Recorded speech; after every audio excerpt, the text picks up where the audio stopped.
My name is Angela. My name is Nicole. And welcome to the Ominous Stitch podcast.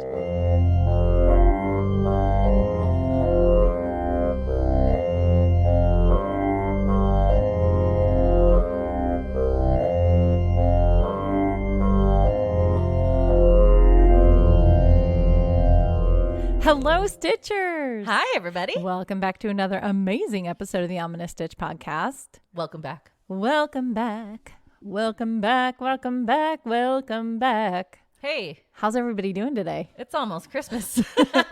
Oh, I know. My mom rock station has fully switched to Christmas music. So, now we just get to blast the Christmas music until we're home free. And I'm sure we'll be sick of it by the time December 24th. But it goes so fast.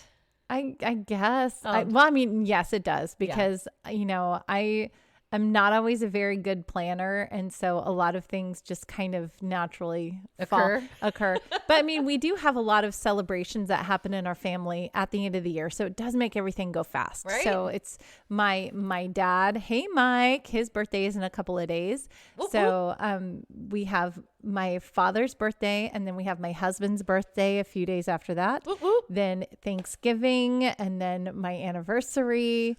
And then my daughter's birthday, and then Christmas. So that's what we have coming up over the next few weeks here. And yeah, so it's a lot. I love it, it's a lot. It'll go quick. Oh, man. But it does make it go fast. And it's just like, as soon as I finish one thing, I'm, launching on to the next one. And then I'm like, oh, my gosh, it's Christmas. And I'm, hardly ready for that. You wake up for it. So I know when the Christmas music starts playing on my mom rock station, I'm like, whoop, time to get in gear. Let's go. It's that time again. It's that time again. So Nicole, yes, let's do our stitches. What's got you in stitches today? Oh gosh. Okay. I have another old person tale.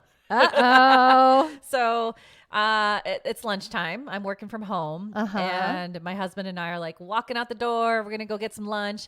And I look across the way from our street. There's a house that's empty. Okay? Yes. And people are working on it though. Okay. And so some random car is in the driveway, and I'm like staring at it. I'm like, who's that?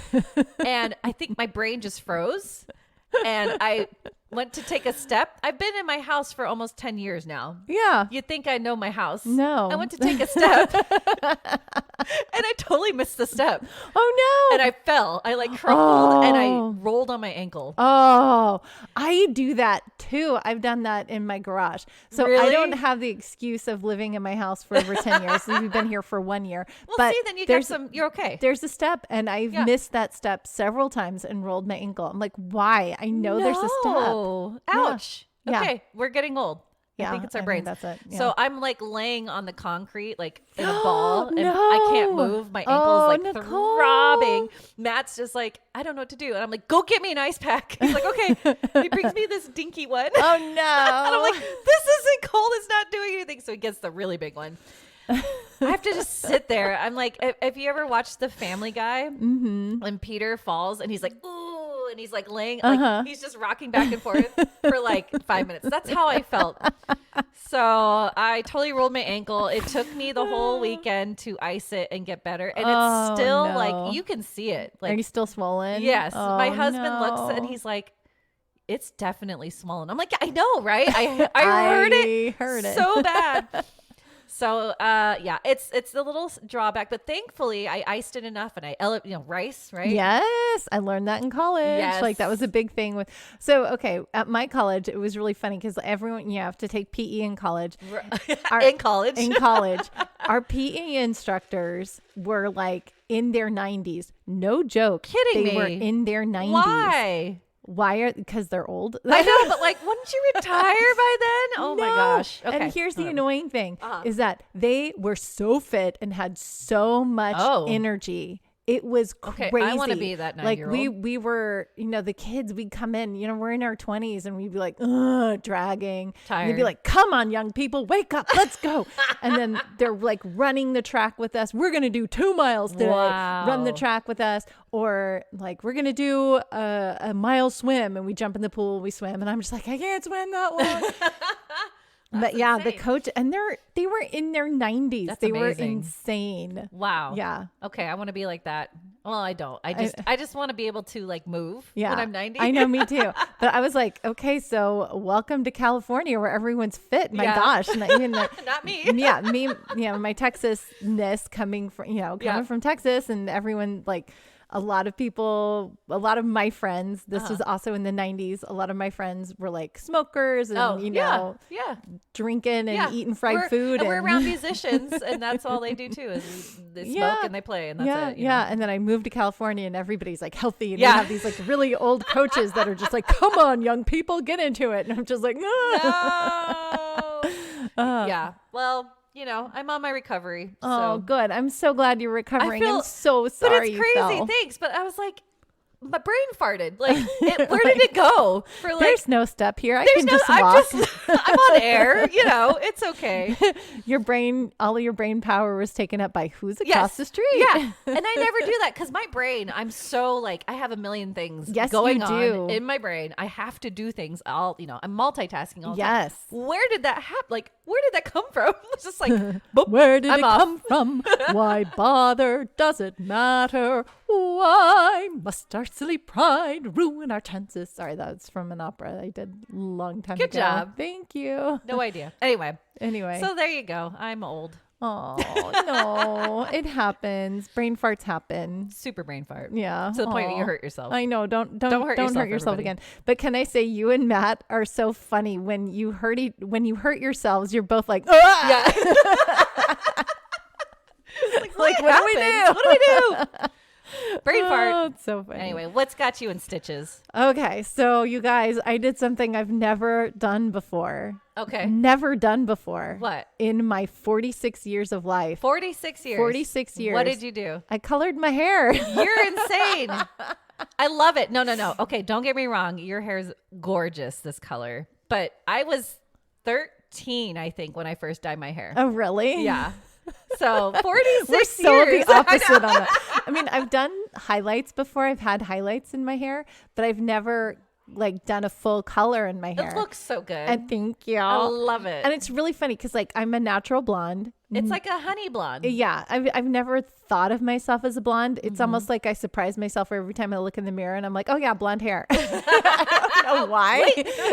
My whole life I've been blonde, but I'm like, oh yeah, blonde hair. Nice. Except when I was born, I was a redhead when I was a baby. Which most blonde people do. Yeah, right? yeah. Like so I was a redhead for a couple years, and then all the red fell out and it went blonde. And so it's been blonde ever since. And I do have some red in there. So it's always been a little strawberry. Aww. And I have played with highlights before where I've done some strawberry highlights in it. But I was like, you know what? I'm going to go. You went all out. I went all out red. I love it. Yeah. Thank you. We'll have to take a picture. We'll show you guys. It's faded so much, and it's only been a few weeks, but it looks it's faded perfect. so much. It looks like you're natural. Redhead. Yeah. She left a lot of my natural color. So shout out to Debbie Macias. Woo-hoo. She's awesome.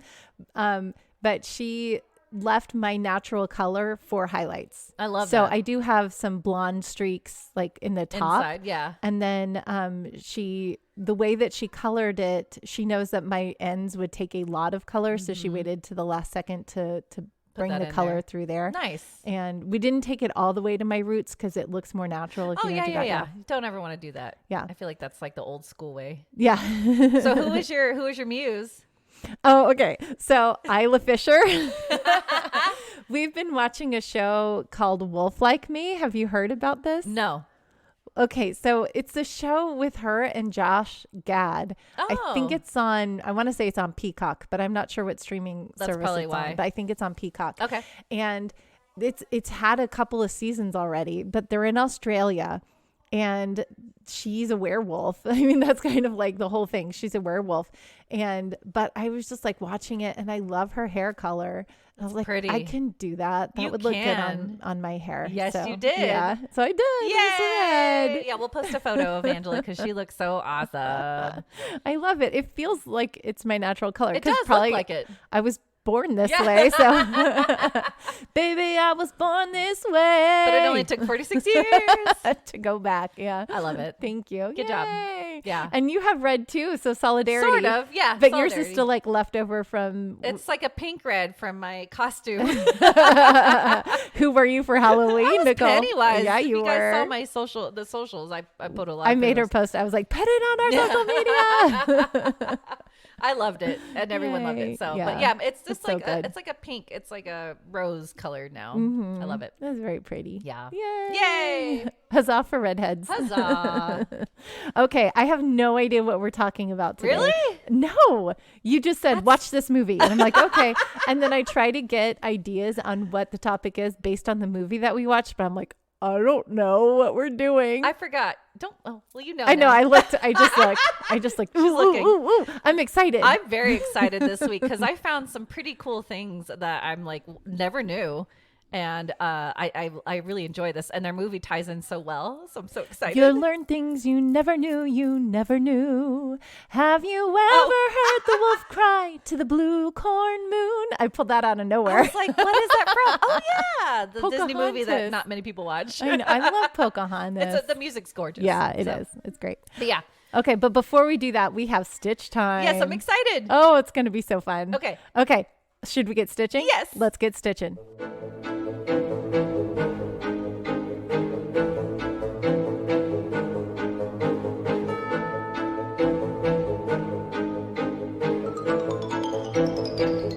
Okay, Stitchers. So for this week's Stitch, I tried something that I've never done before. Good for you. And you did great.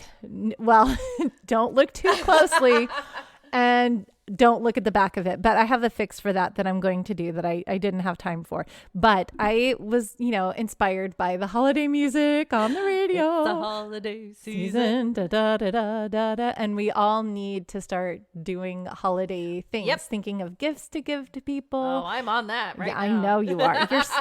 But that's your love language. You're such a good gift giver. So I gotta make them all though. Yeah. We're running out of time. I'm going to make them. No time. So for this week's Stitch, I found this Christmas coaster and it's a trivet. Well, I made the trivet. So there's two sizes. You can do the trivet size or you can do the coaster size. And I decided I'm going to do bigger so I can see it better because I'm old and I need to be able to see what I'm doing. No, so I made the trivet size and this is on hooksbookswanderlust.com. Ooh. Hooksbookswanderlust.com. And cool. She has like 25 different free Christmas patterns that you can make. Wow. I gotta go check it out. Yes. And what intrigued me about this one is that it has embroidery on it, which is something I've never done before. It's cross stitch almost. Yeah, it's like cross stitch. So it was interesting and I didn't do very well at it, but I think if I, just don't look too closely.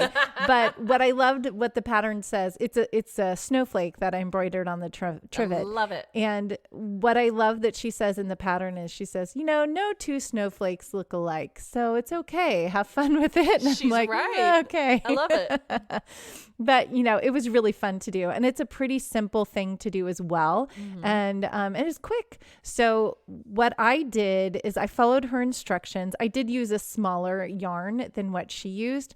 So my trivet isn't as big as what she did. Mine came up to be about 6.5 by 6.5, but hers were 9 by 9 because she used a chunkier yarn. Very chunky. Okay. Yeah, she used like a 5 and I used just the 4. Which that's standard. Yeah. That's okay. Yeah. So if you want it to be bigger, obviously you're going to chain more to work it out to however big you want it to be. Right. But basically what this is it's just a bunch of single crochets. Which I can do. Yes, exactly right. So to get this 6.5 by 6.5 using the size 4 yarn, and I used a 5.5 crochet hook. Nice. So I did 22 chains, and then in the second chain from the hook, started my single crochets back and forth and back and forth and back and forth until I got to it took about 25 rows to get to the square. The big square. The big square. And then I did a border of single crochets all the way around. Aww. And so I just chained one when I got to each corner and then started the next row down. Nice. Yeah, to make the corner. So that's what made my square. nice and simple. Beautiful. Yep. And then we start the embroidery. So this is where things kind of went a little wonky, but she has a pattern for it. So you can see it's a grid pattern. Oh, okay. And basically you kind of start in the middle. No, you start it in one side, but you count. You start with the big X in the center, okay. Mm-hmm. and then you do the cross X, which is what I kind of messed up on. It's not exactly, straight, but that's okay. Yeah. No two snowflakes are alike. So my snowflake is kind of, I think it's pretty. It's kind of wonky. And then you just kind of build branches off of there. And she does have a grid pattern for you to follow. And just like embroidery, the back is, don't look at the back. Don't look at the back. It's all kinds of crazy. But if you wanted to fix that, I would recommend just making another square and then crocheting it into you can put it on the back of it. Yeah, you can make another square and hide it and crochet it together. And it'll be thicker too. Then it will be a thicker trivet. That's a good idea. So that's what I would recommend doing. She doesn't say that on the pattern, but I would do that just to make it thicker. You can do this with a pillow cover too. You could. Just make it huge. Oh, Sky's the limit on that. it. Yeah. That's a good idea. But so that's it. It's very simple. So again, it's hooksbookswanderlust.com. She does have a PDF version that you can purchase on her Etsy and on Ravelry? Ravelry. Thank Without you. ads. I was going to say Waverly. Waverly? That's not it. Ravelry. Close. Yes. So you can get it without ads and but or you can use her free version, and she has a whole bunch of really cute ideas that you can do for little Christmas gifts that take virtually no time to do. But I've never done embroidery on it. It's fairly simple. See, you can do it, and you can do that now on your bag that you did recently. I can. See I can put that on the bag. You can find anything you want to embroider. Yay! I love that. So it's fun. That's it. That's our stitch time for today. I love it. Yeah. Yay holidays. Yay holidays. It's the holiday season. Did I already sing that? Probably. Yes, we did. That's okay. Okay. So now I am so excited to get into story time. Whoop, whoop. It's story time.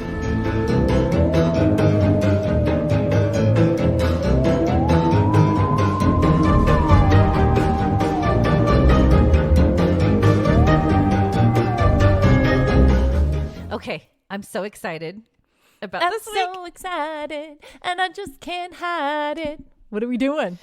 Cursed objects. Yay! These are, you can think about what you want on this, and you can be skeptic or not.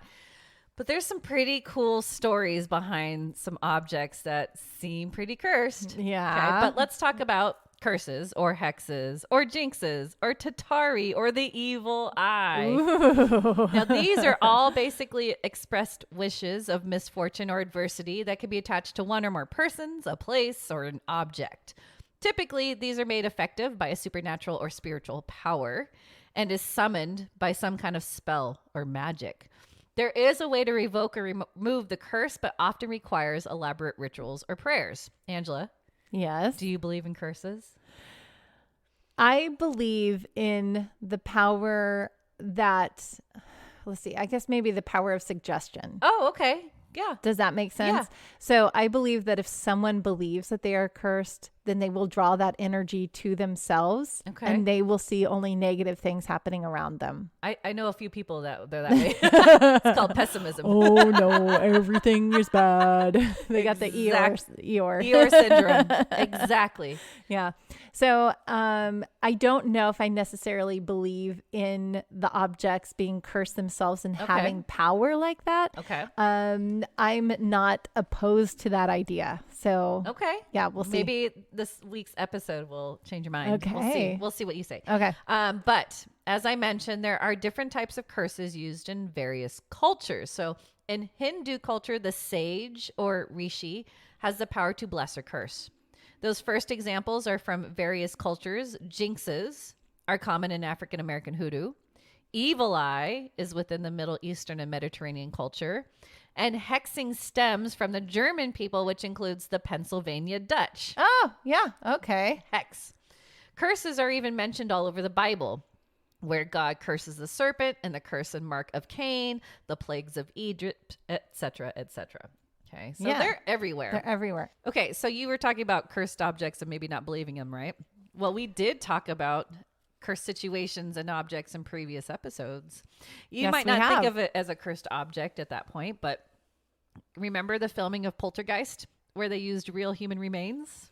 Yes. So remember, it's believed that the filming actors and actresses were cursed when they disrespected the dead. Oh, yeah. Okay. Like, a lot of misfortune followed them, right? Yes. Yes. And when you did your report on spooky dolls, don't forget Annabelle, right? Yes. Who some believe was possessed, but I think that still falls in line with a cursed object. Yeah. Yeah. Okay. See? Mm-hmm. Okay. Well, whether you believe in curses or not, we're going to go through some examples of real life objects that will make you ponder if curses actually exist or just a very, very, very terrible case of bad luck. Uh-oh. All right. The first one is the Carlisle cursing stone. I'm going to start way at the beginning with this tale because it's rather fascinating, even if there isn't truly a curse upon Carlisle, England. So we go back to the 16th century when tension ran high on the border between Scotland and England due to ravaged wars, creating the people in these areas to pillage and steal to live. These people were called border reivers, and there was little to no law to stop them. Ooh. Right? They didn't hold the monarch very high, nor religious people. So men who were placed in these areas often became corrupted themselves since they would face no repercussions. And the raids they committed were planned like military operations and it could involve gangs of armed men and last for days. They believed if they did not do this, they would go hungry. Uh-oh. It's like a Robin Hood on steroids almost. Yeah. That's a good way to think about it. By 1525, the government and church came to a conclusion. The Archbishop of Glasgow, Gavin Dunbar, created the monition of cursing, the longest written curse ever. All priests were required to read aloud to every pulpit throughout the Scottish border to try and stop the thieving, murder, rape, and godless reiver families of the region. The curse was 1,069 words. I'm not going to read everything. 1,069 words? 1,069 words. That is a very wordy long curse. Yes. Yeah. I'm not going to read everything, but I'm going to do part of it. And this was translated to English because this was back then, right? I denounce, proclaims, and declares all and sundry the committers of the said of innocent murders, slaughters, burning, inheritances, robbery, thefts, and spoilings, openly upon daylight and under silence of night, as well as within temporal lands as church lands, together with their part takers, assisters, suppliers, knowingly and of their persons, the goods snatched and stolen by them, art or part thereof, and their counselors and defenders of their evil deeds generally cursed, waking, aggravated, and re-aggravated with the great cursing. I curse their head and all the hairs on their head. I curse their face, their eyes, their mouth, their nose, their tongue, their teeth, their skull, their shoulders, their breasts, their heart, their stomach, their back, their womb, their arms, their legs, their hands, their feet, and every part of their body, from the top of their head to the sole of their feet, before and behind, within and without. I curse them going, and I curse them riding. I curse them standing, and I curse them sitting. It's like a Dr. Seuss book. Yeah. I curse them eating. I curse them drinking. I curse them walking. I curse them sleeping. I curse them rising. I curse them lying. I curse them at home. I curse them from home. I curse them within the house. I curse them without the house. I curse their wives, their children, and their servants who participate with them in their deeds. Okay, this is one angry person, and my gosh, is that insanely thorough? It's so, and this is only part of it. Oh my gosh. It goes on and on and on. I don't understand what else they have left to cover. I think everything. Every single part of their body. And anybody that has ever met them or looked at them or. Everybody. Yeah. Everything is cursed. Yeah. Oh my God. That's a very more, like I but said. That's so funny that it is like a Dr. Seuss. I curse them going. I curse them coming. I curse them sleeping. Yeah. I curse them awake. Yep. Well, it did little, though, to control the reivers. It was only until James VI of Scotland, the first of England, King of England. Do you remember him from the witches episode? Uh-huh. He was the one that like ravaged that small town because he thought they were all witches. Yeah. He's evil. Yeah, he's evil. But now he's the King of England. Huzzah. Yeah. Now, what the order finally came to the region, He was the one who controlled it. So he issued a proclamation against all rebels and disorderly persons. The borders were renamed the Middle Shires and established a commission in 1605 to bring law and order to the region. That first year, he executed 79 individuals. Ugh. Yep, he's good at that. He's so bloody. He is. With the following years, many more faced hanging. But finally, in the 1620s, peace arrived in the borders. So he just had to come in and just kill everybody. Yeah. That's how that works. Kill everybody so there'll be peace. Yeah. Because there's nobody left to fight. Yep, Yeah. Yep, exactly. It's the Thanos theory. That's pretty good, too. Now, then in 2001, the City Council of Carlisle, England, right below the border of Scotland, by the way, they wanted to do something special for the Millennium celebrations. So they approached Gordon Young, a local artist and descendant of the Reaver, to carve 383 words of Archbishop Dunbar's curse onto a large 7.5-ton granite boulder. That's so funny. It's weird, right? It's so weird, but it's like a very medieval British kind of thing to do. Exactly. That's so funny. The artwork was produced by Andy Altman. They did as they asked. It was asked of them, and it sits at the end of an 80-meter path in an underpass between Carlisle Castle and the Tully House Museum. That is massive. It's really cool, though. It's cool, but really big, and right? it's a curse, and it's really, really big. So it's not cool that it's a curse.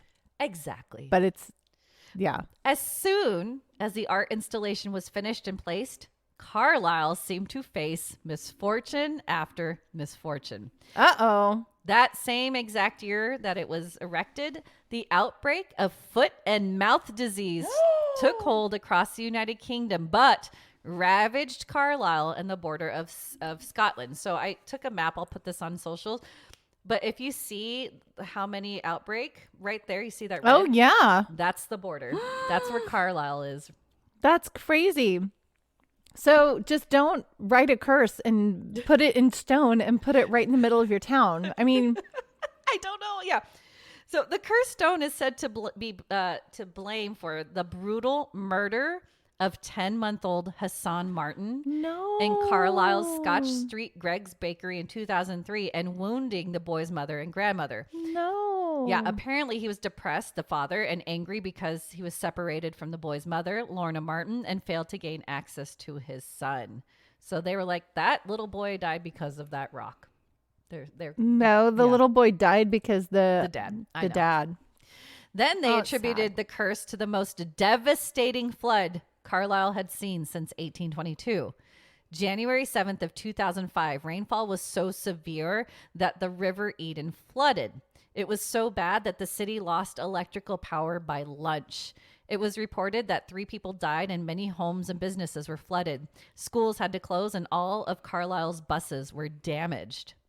Oh, wow. So that's huge natural flood. Disaster. But like since 1822, like it came as soon as this curse stone was erected. That's why they're saying it's like everything after it's just been like is because turmoil of the stone. Because of the stone. The curse was also blamed for many factories shutting down in Carlisle.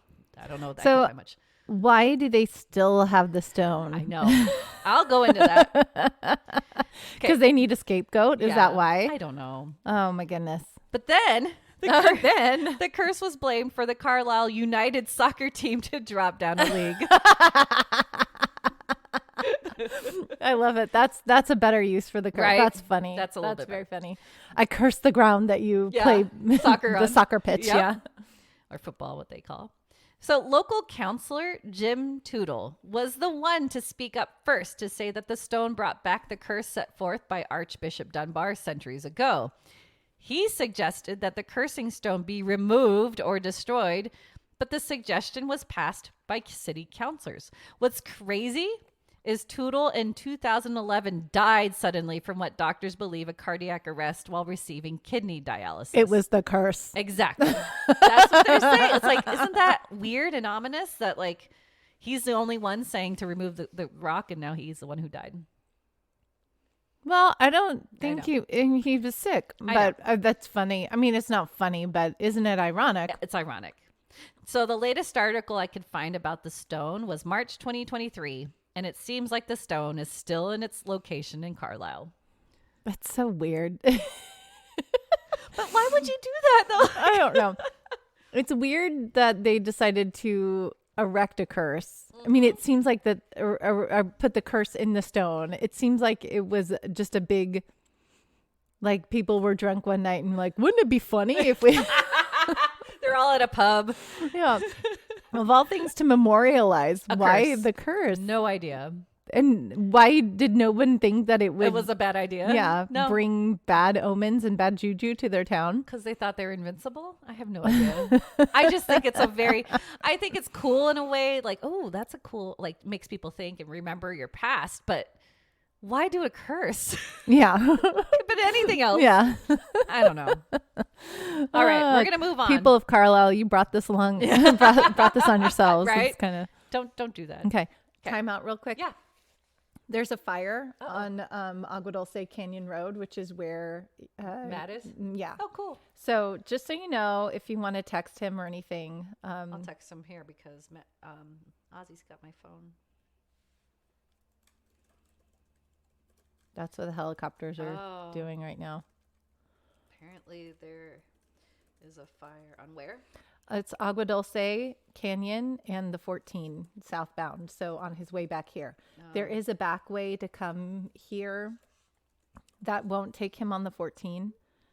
Okay. That's crazy. Like he can get to Sierra Highway and come that way. But yeah, there's a fire on the 14 in Agua Dulce Canyon. I gotta play this for you while I'm here because I got distracted. This is hilarious. Did you ever watch The Mandalorian? No, I watched like one episode of it. Oh gosh darn it.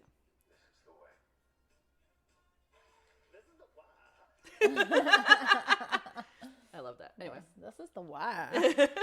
Okay. I'm back in. I'll see if he responds. Oh, he read it. He'll respond. Okay. I'm going to keep going. Next. The curse of little bastard. I don't know why that's funny to me, but it's funny. This is actually more well known, but I didn't know the history, which is kind of neat. I don't know this curse, so okay. In 1953, Porsche released the brand new Porsche 550 Spyder, a highly sought after race car that was way ahead of its time in its features and speed. Porsche manufactured them only between 1953 and 1956, creating only 90 550 Spyders. Ooh. Yeah. It even gave Porsche its first racing victory in a major racing competition in Targa Florio. That's Italy. Now, naturally, when this car was released, actor and racing driver James Dean had to get his hands on one. Mm-hmm. He was a great actor, but his greater love and passion was racing. In fact, the majority of his earnings from acting went into his race cars. Time out. This picture didn't show up. Hold on. I want to put it over here for you so you can see it. There we go. Time in. Okay. On September 21st, he was able to obtain a silver one in which he immediately handed it over to painter and pinstriper Dean Jeffries to customize. He had him paint 130 on the hood and sides of the car, and then the nickname he was given by close friends, Little Bastard, painted on the back. Oh, I didn't know that was the name of his car. There you go. Oh, it made you laugh, but now you know why. Okay. So that's a model of what it looked like. Yeah. Okay. Now later, Dean ran into British actor Alec Guinness in Los Angeles. Apparently, Guinness considered himself highly superstitious, and one look at the car had Guinness feel a dreadful fear down to his core. He turned to Dean and blatantly told him not to drive it, or it would be the death of him. That's insanely ominous. It's very ominous. Oh, I get chills from that because, dude, he just like felt it in his bones. So even later, Guinness wrote in his diary, "The sports car looked sinister to me, exhausted, hungry, feeling a little ill-tempered in spite of Dean's kindness. I heard myself saying in a voice I could hardly recognize as my own, 'Please never get in it. If you get in that car, you'll be found dead in it by this time next week.'" That's like The Ring. 1 week. Yeah. Exactly. Despite Guinness's warnings, Dean shook them off and did not heed his ominous omen. And I didn't know that was him. It's Obi-Wan. Oh, what? Yeah. Oh, he used the Force. He used the Force. He's like meant to play Obi-Wan. Obi-Wan predicted James Dean's death. Yep. What? Yep. Dudes, did you guys know this? Why am I I don't know Isn't anything. That cool? I didn't know anything either. This is crazy. Yeah. Wow. So there you go. Dean decided to take Little Bastard on his first race in Salinas, California. On September 30th, Dean was to have the Porsche towed behind his 1955 Ford County Squire station wagon while his Porsche mechanic, Rolf Wutherich, drove with him and English stuntman Bill Hickman to follow in his truck and trailer. However, Dean wanted to add some mileage and run the engine a little, so he ended up driving his Porsche to Salinas with Wutherich in the passenger seat. Oh, man. Okay, I have a very, very sick joke. Okay. After the crash, was he like, help me, Obi-Wan, you're my only hope. But he wasn't Obi-Wan then. I know, but that's what was in my head. Good job, Angela. I had to share my sick joke. Angela. I am sorry, people. This is what goes on in Angela's head. I know, it's a sick place to be. Well, I'm here all the time, so, it's cool. Okay, being the speedster he was, Dean ended up traveling at an unsafe speed and even was pulled over. The group was pulled over in Bakersfield, and they were issued a speeding ticket. But this didn't deter Dean's need for speed. The group reached Route 46, and Dean was driving at around 60 miles per hour. Now, by the way, everyone claims he was driving 85 miles per hour. You're going to find that all over the website if you look this up. But modern computer models by crash scene analysis experts were able to determine he was driving no faster than 60 miles per hour. Wow. So I was like, I'm glad I found that. So it wasn't 85. It's 60. Still pretty fast. Okay. Yeah. Yeah. When 23-year-old Cal Poly student Donald Turnipseed. Oh, what? I love that name, by the way. Turnipseed. Oh my gosh. Wanted to make a sudden turn onto Route 41 in his Ford Tudor. It is said in this exact area, drivers have a hard time seeing, and there are a lot of accidents that occur. Mm-hmm. And Dean obviously didn't see Turnipseed in enough time. Dean tried to swerve last minute, but lost control and crashed into the Ford. Eyewitnesses claim the Porsche cartwheeled into the nearby ditch. The crash sent the Ford about 40 feet down the road and ejected Wutherich. Dean was transported to the Paso Robles War Memorial Hospital and was dead on arrival due to a broken neck and fractured skull. Wutherich miraculously survived, and so did Turnipseed, as he came away with just a few scratches. Wow. That car is mangled. It's very damaged. Oh my gosh. Yeah. I mean, okay, so yeah, that's the steering wheel. So that's the driver's side right there. Oh my gosh. Yeah. Bam. Oh. I think it's also maybe turned it looks around like it's English, right? But oh yeah. I'm like, it looks like it's twisted. It's just so it's mangled. Yeah. Now, despite how terrible the accident was, the inside of the Porsche remained practically intact. Isn't that crazy? So, in the engine yeah, the side. Engine side. Yeah, because I mean, it looks like they were T-boned. I mean, the whole side of the Porsche. Porch. The whole side of the Porsche is just smashed in. The car and its remnants ended up being auctioned off and purchased by Dr. William Eschrid, part-time racer. Yeah, why would you buy that? Well, Eschrid ended up taking out the Porsche's engine and inserting it into his Lotus 9 while he lent the transmission and suspensions to his surgeon friend, Troy McHenry. Okay, because the engine they was were fine. all fine. Yeah, okay. The two decided to take their newly updated cars out for the Pomona race just a few weeks later. But tragically, both Eschrid and McHenry crashed without any obvious cause. Oh my gosh. Eschrid survived with minor injuries, but McHenry crashed into the first tree on the track and died instantly. Oh my gosh. Okay, I fully believe that this car is cursed. This car is not good. Dude. I mean, if Alec Guinness was like, no, there's some juju about this thing. Yeah, no kidding. Yeah. Oh, what? Yeah. This is crazy, Nicole. Right? See? Okay. Now, shortly after, publicity monger and self-proclaimed king of customs George Barris purchased the remains of Little Bastard with claims to rebuilding it. By the way, George Barris's works include tricking out the 1949 Mercury Dean, drove in 1955's Rebel Without a Cause, creation of Adam West's Batmobile, the Munster coach, and many other Hollywood vehicles. Oh, that's cool. So he knows what he's doing. When his mechanics, though, tried to work on it, they reported to receive inexplicable wounds and cuts. So we know it's a damaged car, but they're mechanics. But they were just getting hurt left and right with like no explanation. Dude, it's cursed. Yeah, see? See? It's angry, it's man. Angry. It is so mad. Sadly, this is a death car. It is. Sadly, the frame was so beyond repair that he ended up loaning it to the Los Angeles chapter of the National Safety Council, where for around 3 years, they toured around car shows, cinemas, and bowling alleys. It's like, take a look at the car. It's the cursed car. Right? Now, while on display in a show in Sacramento, it mysteriously fell on a bystander where it broke his hip. Dude!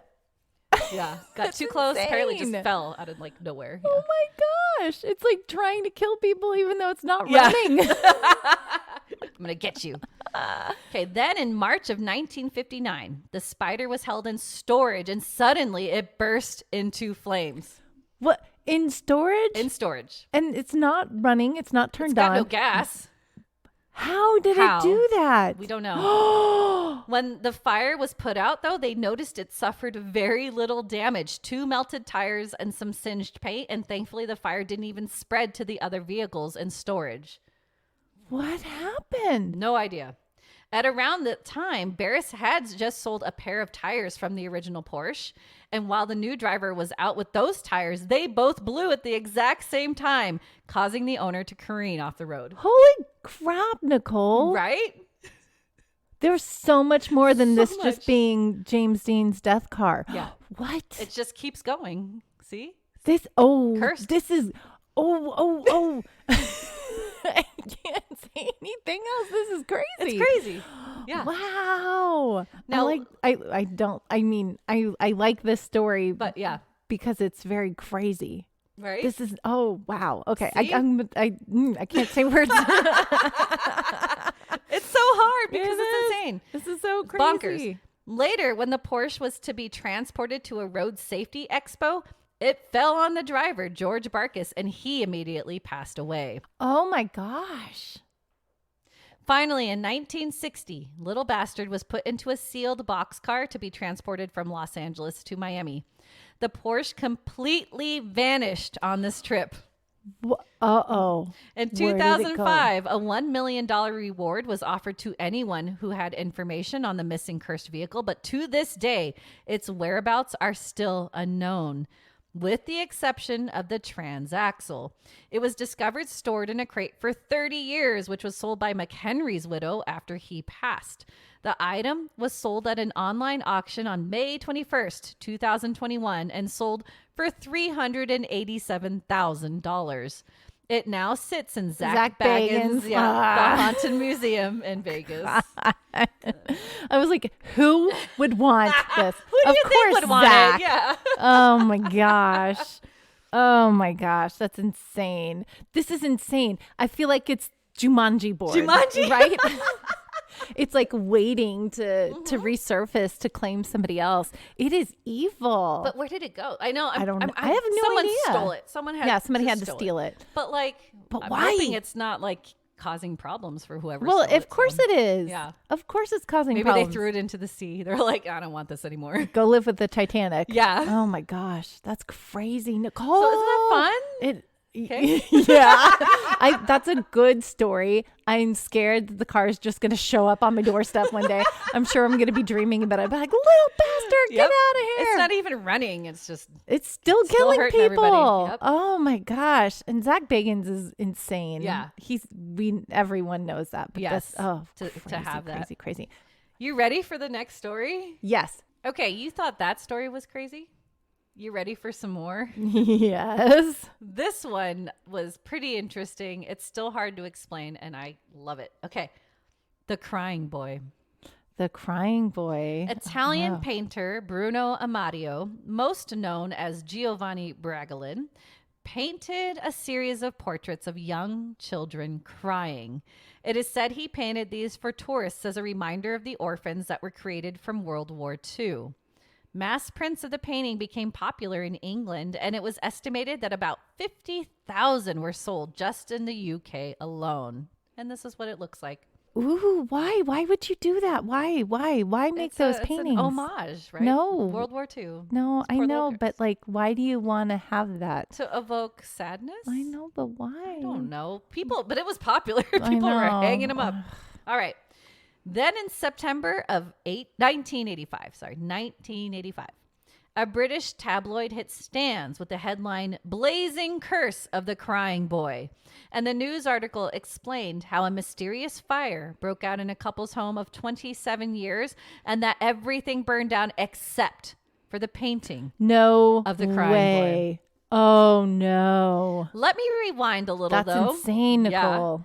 Before this article was published in the early 80s, Yorkshire fireman Peter Hall had heard from other fire brigades across the north of England that houses would burn down, and the only item in the houses that were found intact and untouched was a portrait of the crying boy. Peter's brother Ron called BS on this. To disprove the jinx, Peter went out and bought a copy of the painting. No. Sure enough, Ron and Mary Hall's home in Swallow Nest, South Yorkshire, went up in flames within days of hanging the picture due to a frying pan that caught fire. Dude. When Ron saw the painting removed intact from the charred ruins of his home, he put his foot through it. Yeah. Why? Just don't tempt fate, people. Why do we tempt fate so much? They think it doesn't happen, and it's not going to happen to them. Yeah, like, this is stupid. It's not going to happen to me. Let's prove it. Just no. Don't even touch it. Now, the speculation, which I'm sure everyone listening know of it, is all the prints of Bragolin's paintings are most likely covered or made from a flame retardant varnish. True. Most likely that's the reason. You can even see a YouTube video, which I'm about to play for Angela, where Punt PI sets the painting on fire to test the curse. Doesn't even touch him. It goes out. The fire goes out. Yeah, the fire goes out. It burns just like the corner where the boy is not painted. It goes up along his face line, but doesn't go over to his face. But also the picture's not centered in the fire. True. So like the fire is set to burn the corner of the painting. It should catch everything on fire like a normal painting does. Right. Anyway. But I mean, it is weird. It is weird and definitely worth noting. Yeah. Now, after that article was published in 1985, so many people came forward and claimed the painting caused the death of family members. No, how? Some people claim to have tried to burn their paintings after reading the article, but it failed to catch fire. Firefighter Alan Wilkinson tried to calm the masses and say these fires were not supernatural events, not a curse, but people are careless. However, he then went on to say there were more than 50 crying boy fires since 1973. No way. Here are just a few. That's yeah, this is crazy. Right? Yes, I don't hang pictures of crying people. Well, they didn't realize this until everybody started having their fires in their houses. Oh my gosh, that's insane. Dora Brand of Mitcham, Surrey, purchased a crying boy painting, and within 6 weeks, her home went up in flames. Brand had hundreds of paintings that were reduced to ashes, but the crying boy remained intact. No. In the early 1980s, Jane McCutcheon, mother of two, hung her print in the living room. She was cleaning her kitchen one day to find that her handmade drapes, blinds, and curtains were suddenly on fire. The family escaped the home okay, but the home was destroyed except for the crying boy painting. She said you could still see the little boy's face on the painting. And later she heard a firefighter who saw the painting say, "Oh no, not another." She quickly threw it away. Oh my gosh. Yeah. It's crazy, right? Yeah, it's crazy. And we don't know how everything caught fire. It just suddenly caught fire. Spontaneous combustion. What? Yeah, no one said about that one. In Kilbourne, Sandra Kraske, as well as her sister, mother, and a friend all bought a copy of the Crying Boy. Each one of them suffered fires after purchasing the paintings. October 21st, 1985, the Perio Pizza Palace in Great Yarmouth, Norfolk, hung the Crying Boy picture, and soon after, the restaurant was gutted by fire, but the Crying Boy was in pristine condition. Oh, man. Only 3 days later, the Godper family in Herringthorpe, South Yorkshire, lost their home to an unexplained fire. And even though all the pictures of their wall were burnt to ash, the Crying Boy in the middle of the wall remained unmarked. That is nuts. Then the next day, October 25th, 1985, the Amos family in Heswolpole, Merseyside, purchased 2 paintings, hanging them in their living and dining rooms. A gas explosion destroyed the entire building, but the 2 paintings were intact. Dude. Less than a day after the Amos gas explosion, former firefighter Fred Trower of Telford, Shropshire's home caught fire with the painting inside. Surely a former firefighter would fireproof their home and not make careless mistakes, right? Former firefighter. Like, what gets me about this is that this is not just like one object. No. It is just, it's a copy. It's a copy. It's just the subject matter that's so crazy. Weird, right? Yeah. Don't hang crying people. Don't get a crying boy. Don't hang crying children's pictures in your, well, the specific one. Yeah. Don't hang it up. Don't get it. Don't do it. Don't do it. In November of 1985, a woman from Leeds decided to destroy her picture of the Crying Boy after receiving word of the curse. But then she was convinced that because she destroyed it, it caused the deaths of her husband and 3 sons from a fire. Oh, no. Then Mrs. Woodward of Forest Hill, London, destroyed her Crying Boy picture, but believed because she did this, her act was the cause of her son, daughter, husband, and mother's deaths in all separate fire-related incidents. Oh, my gosh. So it's either you sacrifice your house and hopefully nobody else in it, or you destroy the painting and everybody you love dies in a fire. In a fire. I don't like this one. This is crazy. Bonkers again, right? Yeah. Same month, Malcolm Vaughan from Gloucester assisted his neighbor to burn a Crying Boy photo. Somehow this one did catch fire. But upon returning to his own home, he found his entire living room in flames with no explanation on how it was started, leaving the firefighters perplexed. Dude, this is crazy. I don't understand this. Like, my brain is literally exploding right now. In December of 1985, 67-year-old William Armitage perished in a mysterious fire that burnt his whole house down in Weston-super-Mare, Avon. They found the pristine copy of his Crying Boy painting lying beside Armitage's charred body. Mm-hmm. One of the firemen that was on the scene was quoted saying, "I've never believed in the jinx up until now, but when you actually come across a picture in a gutted room and it's literally the only thing that hasn't been touched, it is most odd." Yeah, I would say it's most odd. Whoever decided to paint this was evil, and they spread some bad juju. Something into it, yeah. Oh, sold his soul to the devil or something to do it to get some. It's crazy. Yeah, I don't know. He wanted some money off of the. Maybe. Oh man. Once the Sun newspaper caught wind of all the fires and the Crying Boy incidents, they posted an all call to bring the Crying Boy photo to the newspaper, and they would destroy them in an organized mass bonfires. And hundreds upon hundreds were brought in. She's all happy about it. Hey, I know. Okay. So what I'm laughing at first is that she has a chin strap on under her hat, but it looks like it's a beard because it's a black and white photo. And I was like, oh, she has a beard. Oh, like, that's okay. That's natural. But yeah, there's a big bonfire of crying boys. Yep. And a lot of them are not on fire right now, but they're also at the bottom of the bonfire. Yeah. I feel like that's tempting fate. You're going to have like the whole city's going to burn down because, or just a lot of people are going to die because if you destroy your crying boy before it destroys your house, you're supposed to die. Yeah. Yeah. I don't know. No. But here's the article that they used about it. So send them to us. Yeah.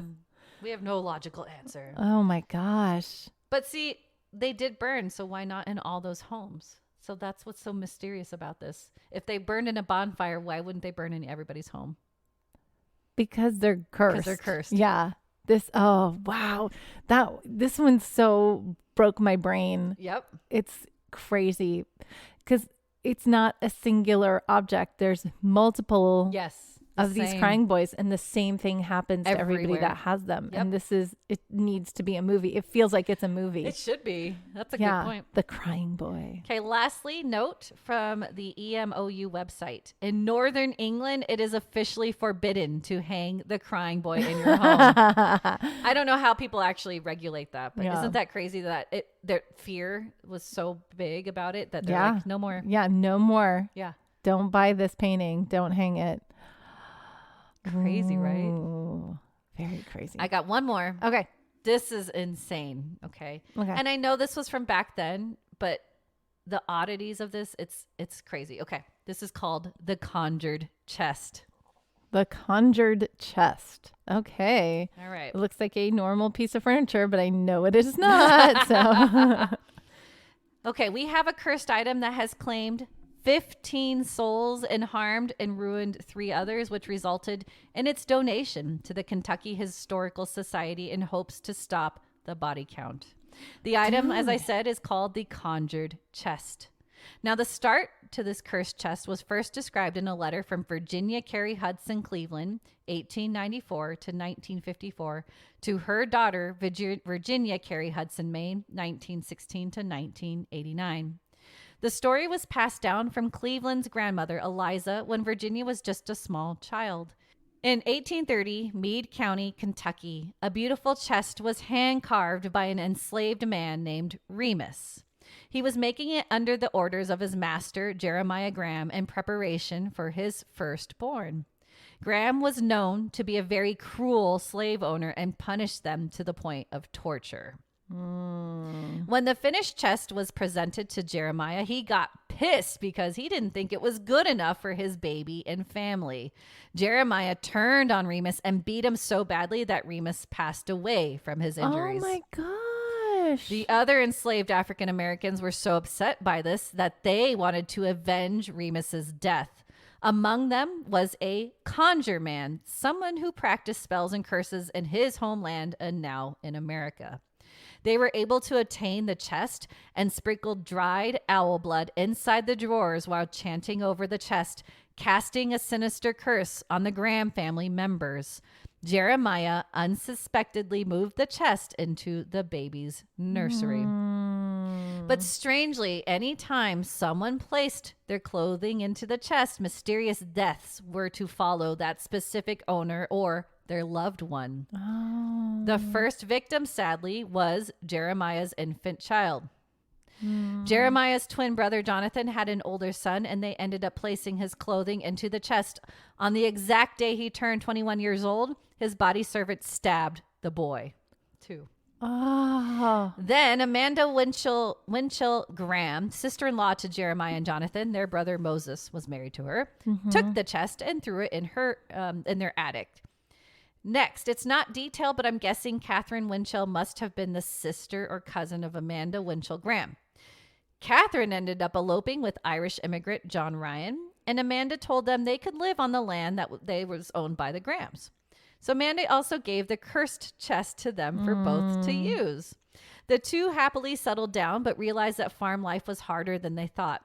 Yeah, you know. Yep, they were super poor, and soon Catherine fell ill. John Ryan made up his mind at that point to travel to New Orleans and find work. On his way there, John was killed in an accident. And then Catherine Winchell Ryan passed. The next one, I believe, also had her clothing stored in the cursed chest. Louise Gregory, daughter to Eliza Ryan, guessing the relative of John Ryan. So we should make a big family tree here. Right. And John David Gregory died at the age of 10. Eliza Ryan and John David Gregory also had a son, Ernest Gregory, and he married a woman named Stella Stonecipher in 1895. After the ceremony, Stella stored her wedding clothes inside the chest. Stella passed away 2 years after the wedding. 6. Then a relative of the Gregory family, Mabel Louise Whitehead, was invited to live with Eliza and John David Gregory in 1884. Wilbur Harlan asked Mabel to marry him, and she agreed, and they were hitched in 1897. 4 years later, Mabel and Wilbur had a little baby boy named Chester, and yes, his clothing went into the chest. No. Woefully, little baby Chester passed away at only 2 weeks old. Next, Wilbur Harlan, the husband of Mabel, decided to put his clothes in the chest. He died in 1905. Remember, crazy. It just keeps going. Remember John David Gregory? He had a nephew named Emmett. His mother, Lucy B. Gregory, sister of, I know there's so many names, sorry guys, sister of John David Gregory, thought to hide Emmett's Christmas presents, which were knitted gloves and a scarf, inside the chest. At that time, Emmett worked for the railroad. Then late one evening in December 1909, Emmett was departing the train when he fell 30 feet straight down through a trestle. Oh, Number 9. Now, Eliza and John David Gregory had a daughter named Nellie. She ended up marrying Fred Fraze in August of 1905, and Nellie placed her wedding clothes in the chest. Here, the cycle breaks a little because Nellie didn't die, but it is believed Fred left her. So not 100% he passed away soon after, but that's what's listed for victim 10. Okay. John David Gregory passed in 1908, so Eliza, his widow, rearranged the home and moved the chest into her bedroom. And you know the drill. Eliza committed suicide on April 4th, 1915. Afterwards, the chest was moved to Louisville with Eliza and John David Gregory's granddaughter, Virginia Carey Hudson Cleveland. That was the right. Yes. And her husband, Curtly Cleveland. She was pregnant, and she put all the baby-to-be's clothes in the chest. No. Baby was born on August 8th, 1915, but prematurely, and it passed away. Oh. Later, I know, Virginia and Curtly went on to have 2 daughters, and the second was named Anne Carey Cleveland. Now, another cycle that we can't really count as a death, but Anne's clothing was placed in its chest, and she came down with polio in 1929. She did recover, but she suffered with related symptoms the rest of her life. Yeah. So she got kind of damaged there. Right. The oldest daughter, Virginia Hudson Cleveland, placed her wedding clothes into the chest after she was married to Wilbur Brister in 1943. But then, December 1944, Wilbur was in immense pain and had to be rushed to the hospital as they realized he needed an appendectomy. But then he passed away December 9th, 1944, not from a ruptured appendix, but from an overdose of ether.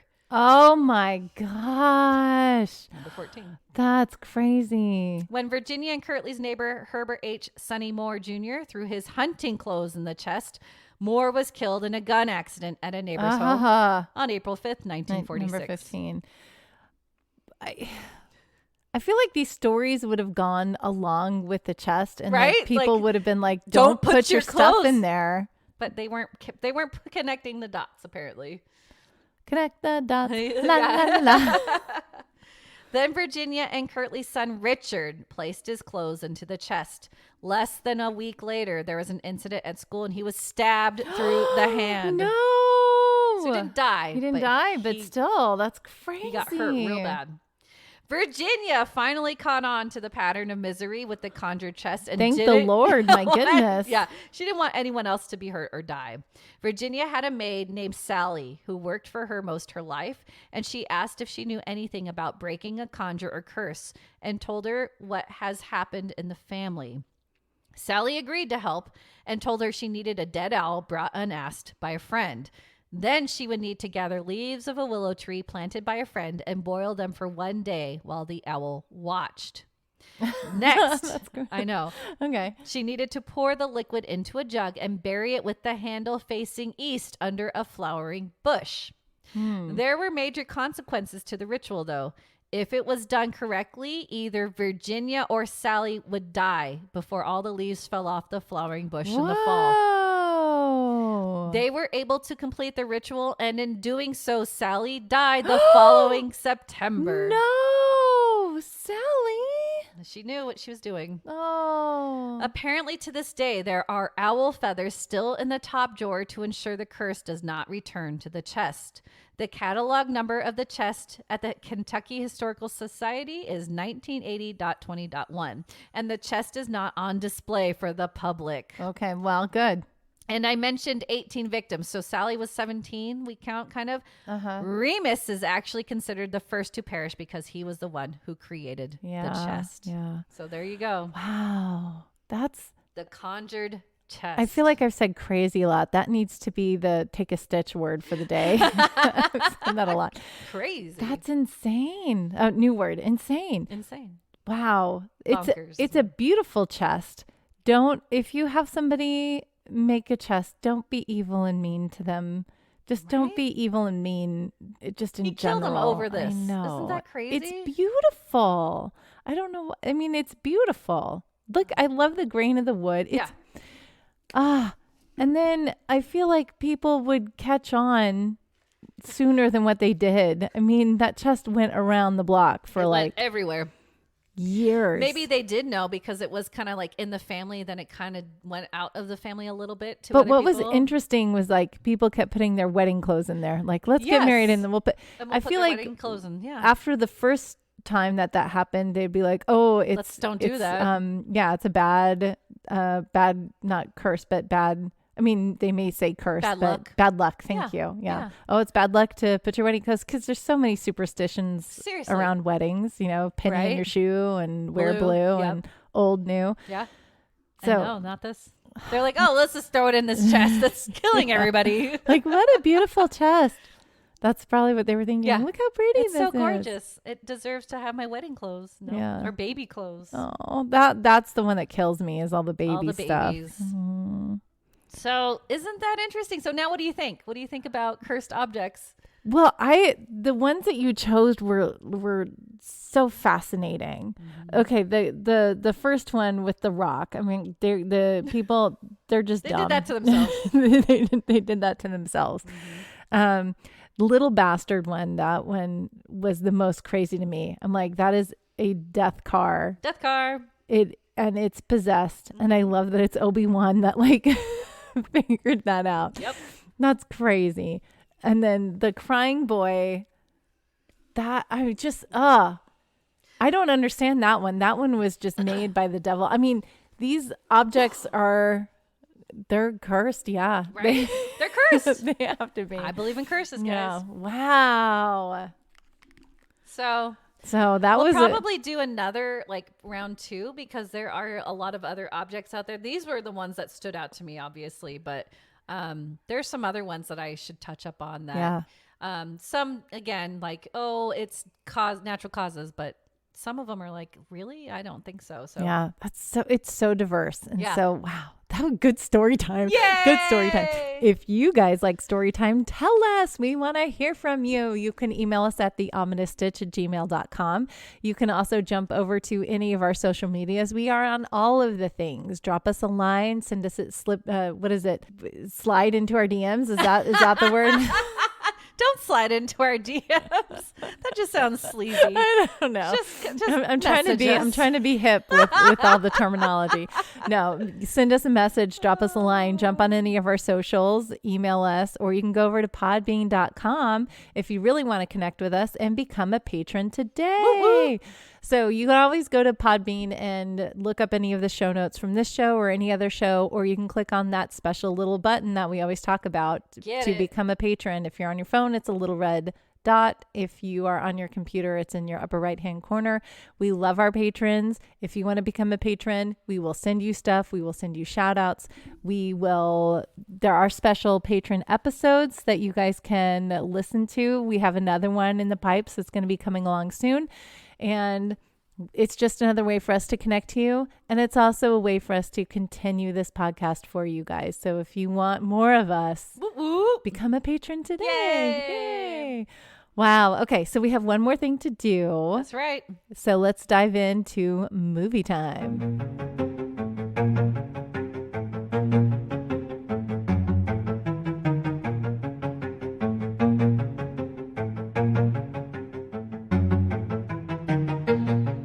This week's movie review, Drag Me to Hell, released in 2009. IMDb rating of 6.6 stars and synopsis.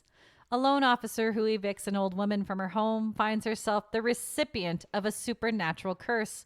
Desperate, she turns to a seer to try and save her soul, while evil forces work to push her to a breaking point. It's like, that was a breathing point. Okay, you guys know this is a Sam Raimi work. Okay, yeah. Did you ever watch Evil Dead? Yeah, that's the whole. I love it because it's so gross and funny, and just like, but creepy and funny and scary, and I love this. It's movie. grotesque. It's over the top. It's so over the top. Yeah. And it's hilarious when they fight, like she's like fighting dead things. And like, yeah. It's very over the top and very funny. Yes. And I love horror movies that have a sense of humor about themselves. They have that level of like self-awareness. Like, yeah, we know that we're asking you to reach. And silly, we're asking you to suspend a lot of, you know? It was fun. I had a lot of fun watching it. Yeah. Okay. I had to like turn away during a lot of the gross things because I was like, oh my when they throw up in her mouth. Like, yeah, it's so gross. I couldn't believe she did stuff like that. But anyway, so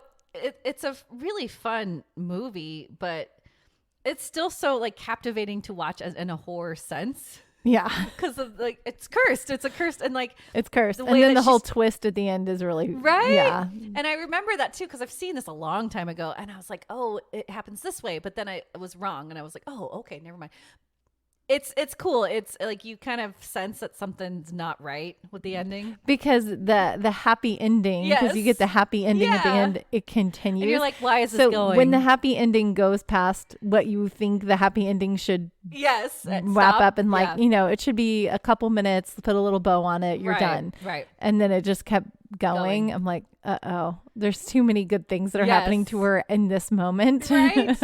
She gets the promotion. So bad because she's like, she was trying to make a decision based on like everybody coming at her, Yeah. Poor girl. Like, I know. Poor girl in the worst situations ever. It should never happen to her, but no, it did. And I think that's why it's so fun. Yes. Is because like they really pushed the innocence of her on us, and then they pushed the envelope of it, and it's like, okay, yeah, it really was her decision despite what a good person she is. Yeah. But I think that just makes it more kind of tongue-in-cheek. Yeah. And so it was fun. It was a fun watch. Good acting. Yeah, good acting. Good Justin Long. Effects. Yeah. Love Justin Long. Good special effects, yeah. The house in Pasadena is amazing. Gorgeous. Yeah. I love that set part. Yeah. Oh, this was a really fun movie. It was very fun. If you haven't seen Drag Me to Hell, watch it. It's really funny. It's fun. And it was funny. I wanted her to watch it before it left HBO or Max at one point. And I was like, oh, it's going away. And then we didn't get to. And then it just moved to Netflix. So. Yeah, it just switched streaming just moving services. Around, yeah. Can you stitch to it? Yeah, I did. You did? Yeah. I did too, I think. Yeah. I made my trivet. I could stitch, but then I had to like I watch would some of it. Yeah, so I would look down when it got too gross. Yeah, that makes sense. There you go. You can do something while you're doing it if you don't want to watch those gross parts. Oh, the eyeball and the harvest cake and the fly going in her mouth and ew. So gross, but so good. Oh, I loved it. Well, how many stitches would you give it? It was fun. I'm gonna say it's like a 7. Good. Yeah. I'd say 7.5. Yeah. Because it's not like straight horror. Yeah. But it's so good in other ways. I loved it. Sam Raimi, he did a really good job in this one. Yeah. It was very fun. Yeah. So I would recommend it. Go watch it. It's fun. Yay. Yay. Good movie. Well, that's it for today's episode. How fun. This was such an insane, crazy took a stitch. That's the word. It's not awesome. It's crazy. Bonkers. Yeah. Oh man, this episode is going to mess with my mind for a while. Now you're going to be looking at objects a different way, right? Like, no, I don't want this cursed object. Leave me alone. Yeah. Maybe it's not the power of suggestion. Yeah. Maybe it really is cursed. Oh man. All right. So I guess that's it. Yeah. So until next time, we'll see you, Stitchers. See you, Stitchers.